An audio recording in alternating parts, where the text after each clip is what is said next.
corpses walk in the tantric rituals. When somebody dies or when somebody is certified dead by your doctor, he's not completely dead. Up to 5 to 7 minutes, it's behaving as if it's alive and then falls dead, exhausts itself. So it's based on this that when somebody dies, there are rituals in India. Up to 14 days, there are various kinds of rituals. Once the body has been shed, once the legs have fallen, you cannot walk. Dead men cannot walk, isn't it? But that's not true. We can make them walk. The tantric sciences in India, this is their whole thing, to make a dead man walk. The corpses walk in the tantric rituals. There have been many, but one has been historically recorded. There was a yogi, there have been many like this, there still are. There was a yogi who had mastered what is known as Surya Sparsh. That means… Sparsh? Okay, touch, okay. Contact or touch. So this is like the solar touch. There is a certain type of yoga called Surya Sparsh. So he mastered this. This was a bong. What's a bong? A Bengali. So, he lived in Varanasi and he periodically went to his guru and learnt different steps of this and was mastering this step by step. So, any number of times he displayed this in public, that if you bring a bird, a dead bird, which has been checked by everybody, it's for sure a dead bird, not a bird which is acting dead. A really dead bird, if it died within the last 3 hours, it's gone rigid. Within 3 hours a bird goes stiff. The rigor mortis sets in for a bird much quicker than for a human body. Because a bird has… the blood temperature, the body temperature of a bird is much, much higher than that of a human body. So, the way it cools down and how soon the rigor mortis sets in is much quicker in a bird's body than in a human body. So, 3 hours after the bird is dead, if you brought a bird to him with a simple magnifying glass,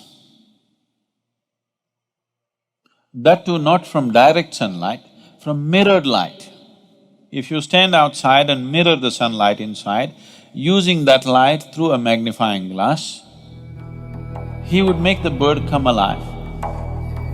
It would chirp, it would sit up, it would walk and it would fly. It would fly around for some time and then collapse and die again. So when people said, why can't you make it live? He said, this is all I know. My guru can make this happen. I am still learning, but he was already close to 70 years of age at that time. To his misfortune, it so happened, a 7-year-old boy of the local Islamic conquest had already happened. A Muslim king's son, who was 7 years of age, died of some unexplained fever. So they had heard of this man bringing a bird alive. They came to him and said, come and try, and our king's son. One thing was, he would never try it outside the presence of his deity. He had a small deity and a shrine. Outside the shrine, he would never try such a thing. He would practice it only in the shrine. He said, I will not do such things outside the view of my deity. They have no value for the deity because according to them it's idolatry. It's an energy form that he's created and with that he works. They said, this deity, God damn it, we'll take it. We'll take it to the palace. He said, no, it cannot be moved. He said, it can be moved. And they just picked it up. He cried, don't do this. And when they picked it up and this was happening, they were trying to drag him, he said, I'm not going to come. I will not do it. I am not going to do this. He got angry when they picked up the deity and taking it out like it's some kind of a toy. He said, I'm not going to bring your king's son to life. Even if I could, I cannot, but even if I could, I will not do it. Then they held him by the hair and dragged him to the king and he said, I'm not going to do it. So they butchered him right there. And in the process of doing all this, they dropped the deity and it broke. So he had a few disciples to whom he was imparting this. It died with them, everything. But this has been clearly recorded by very responsible people that actually any number of times he did this, that he would make a dead bird which is dead for over 3 hours to actually get up and fly for a substantial period of time, that is, more than an hour's time. And he repeatedly said, my guru can make this bird live for its full length of life, whatever that is. And my guru can even do it to a human being. There have been any number of such people. There was another yogi in South India. So usually they don't… This is a kind of a fringe yogi, this bird yogi. This is a fringe yogi, this is not the mainstream. This is a mainstream yogi. So people were coming to him for blessings and things were happening around him so much. He lived in Karnataka, in south-western Karnataka or somewhere near Kollegaon. And people were gathering around him. One day it so happened, a young boy who died. The parents brought this boy and cried their hearts out. So, he looked at their plight and probably he sensed that the boy need not have died, it's more accidental in nature. So he dipped his finger, there was a lamp like this next to him. It is generally there, almost every yogi who is into certain kind of process will have a lamp burning next to him, an oil lamp. So, he dipped his finger into the oil and put it into the dead boy's mouth. And the boy came alive after some time and became perfectly all right. When somebody dies, or when somebody is certified dead by your doctor, he's not completely dead. Death happens slowly. If you are not already aware of this, where's this lady? She should know, pastor's daughter. Anybody undertaker's son or daughter? Nobody? You may already know, most of you, that after a person dies, up to 11 days for sure, most of the time up to 14 days, fingernails grow, hair grows. You know this? How many of you are already aware of this? Yeah. So, because death is happening slowly, step by step it's going, it's not yet complete. The withdrawal of life process from this lump of earth happens step by step. For all practical purposes, when it is immobile, lungs have stopped, heart has stopped, so they'll declare you dead, but not yet. So it is by using this that still the life process is still continuing, you can rekindle that and activate the system. It is by using this that the Tantrics have dead bodies walking. And it's not very uncommon, it's quite common.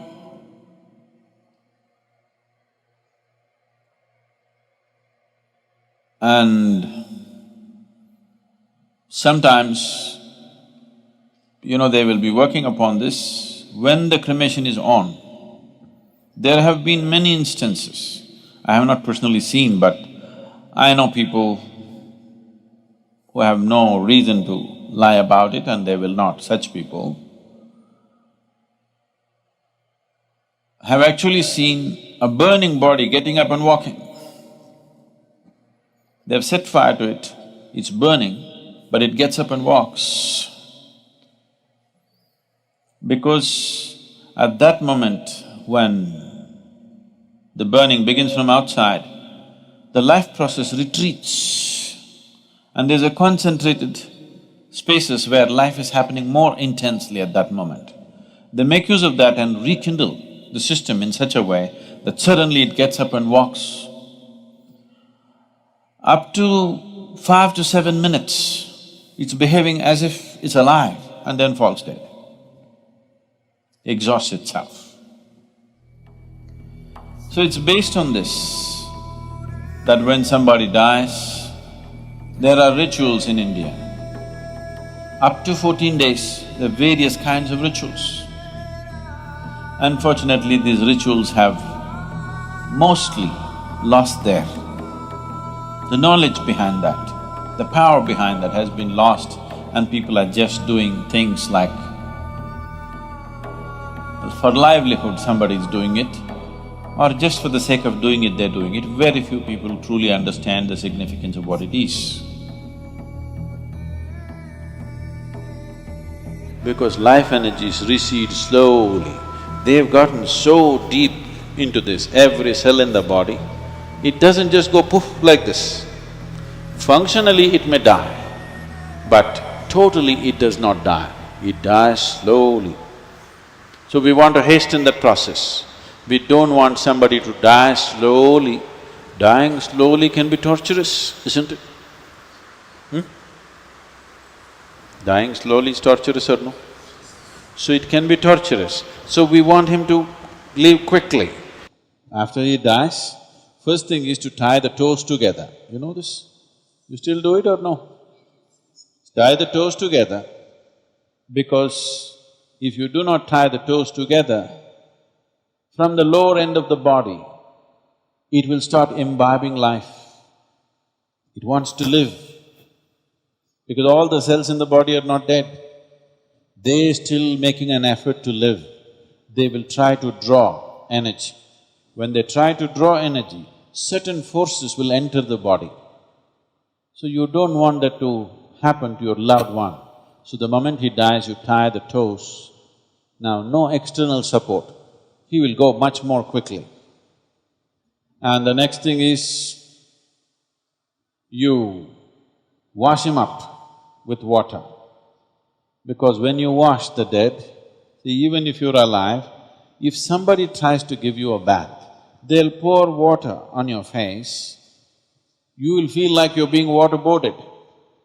When you were a child, when your mother gave baths to you, because we never used showers and things, they poured water, she always held it like this for you, so that the water doesn't come here and you don't feel waterboarded.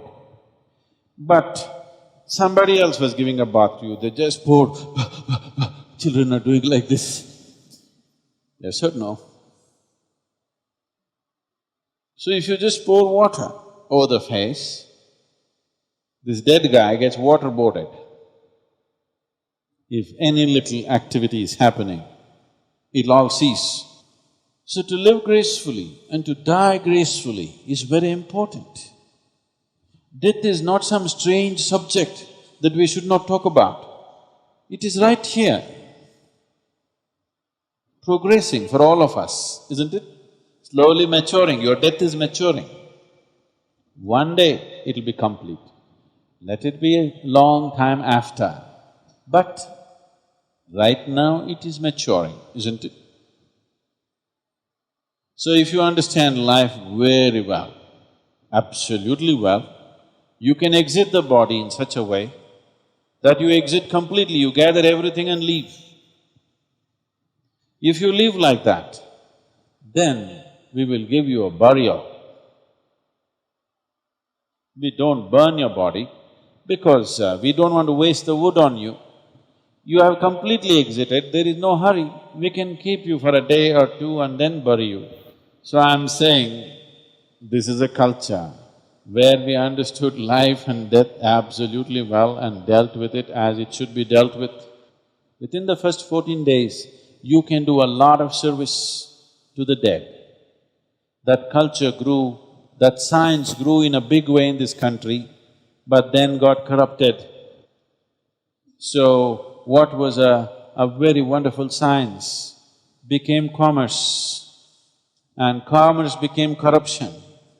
So today, if somebody in your house dies, you go to those people who claim they will do something, they will say, your grandfather wants to drink milk, give a cow, not 1 liter of milk, a cow. Your grandfather… it's raining, your grandfather needs umbrella, give an umbrella. Your grandfather is walking through thorny paths, he needs footwear. See, whatever you may know or you may not know about your grandfather, one thing you know is he left his body here and went. Once he's left his body here, umbrella, clothing, footwear, not okay. Yes? But unfortunately, it's become like this. So we are right now in the process of training people to do this kind of services, but you should never make it your profession. Just as a service, if you are willing to offer, we can train you to do these things properly, and it's a very important thing to do in life. It's a very important aspect. When somebody has lost his body, he is completely helpless. He needs help, and he can be helped, but not with contaminated, corrupt hands. Somebody who cares, somebody who has the necessary sense about it. If you want to go through something like that, such trainings, it's available. We're even starting our own cremation places. In Coimbatore, we have Isha Sudugadu. You know this? You don't know. Oh, you know where to die at least now. And if some of you train for this, you can deliver that service, and it's a very significant service. People don't understand the value of it in today's world, the modern world. They don't understand the value of it, but it is extremely valuable to do that.